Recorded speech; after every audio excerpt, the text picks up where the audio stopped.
Teaching of the Mentor by Fafu. Treat mentor and Sangha as parents. It is really hard to consider the mentors and Sangha as parents, not mentioned to treat in parents' way accordingly. First of all, now we don't have the standard right attitudes towards our parents. In the sutras, it can often be seen to think of the Buddhas, Bodhisattvas, mentors and Sangha as parents because during the period when the sutras were being translated, this translation was the most standard and the people who read the sutras knew how to treat the mentors and Sangha. For what reason was this? Because at that time people knew how to treat their parents. But now, people is self-centered towards everything, taking their parents as a cash cow or as a burden, while for ancient people everything is parent-centered. There are different positioning points between the modern people and the ancient people. What does it mean to think of mentors and Sangha as parents? It's known to us that the children are dependent on their parents, the mind of the children call parent-like mindset.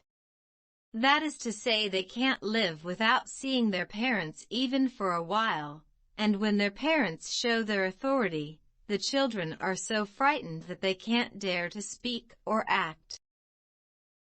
Suppose there appeared some karma obstructions, afflictions and defects in a child. His parents would launch their powers, and he were so frightened that he couldn't even move, which would make his karma run away, or even death. Therefore, the real ancient people, including kings, ministers and common people, no matter how old they were, even in 80, would tremble with fear in front of their parents like walking on thin ice if their parents were alive. But now, people don't have this kind of mind. As well as in the Buddhism, only if you are influenced by your parents' authority, then you can make achievements swiftly. Why is this?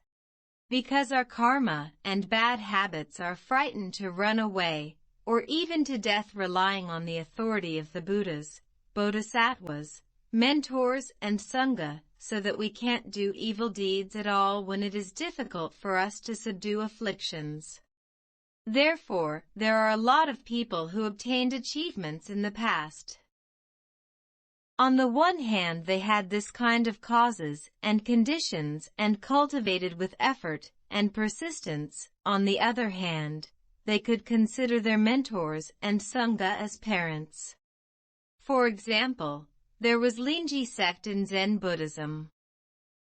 If you had wanted to learn Dharma from Linji sect, he would not have taught you anything at all but excoriated and beaten you.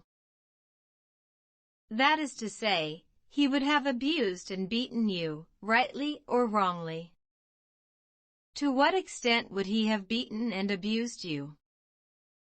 He would have done it until you had been endowed with concentration without any delusion. Because the ancient people could really take their mentors as their parents, thinking that the more their mentors beat and abused them, the better and more correct they were. All of them attained achievement. But later, it got worse and worse.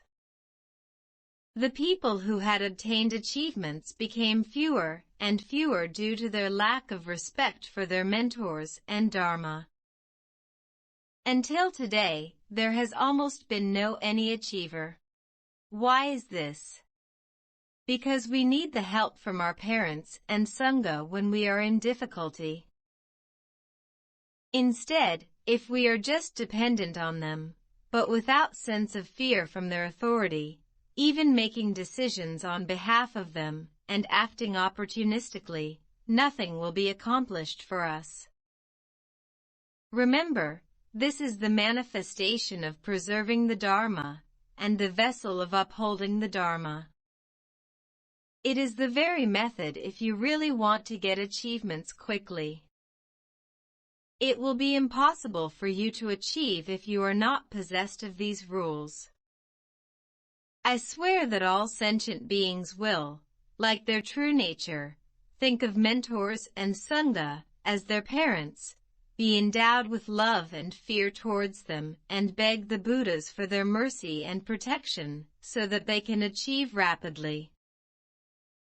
I will become firmly established in it through undisturbed and single-minded thought in my mind with great joyful faith, and the persistent and courageous power, and then will make it become wisdom within myself and fit the roots of all beings skillfully. I will rescue all sentient beings with this wisdom and countless perfect kindness, compassion, joy and giving.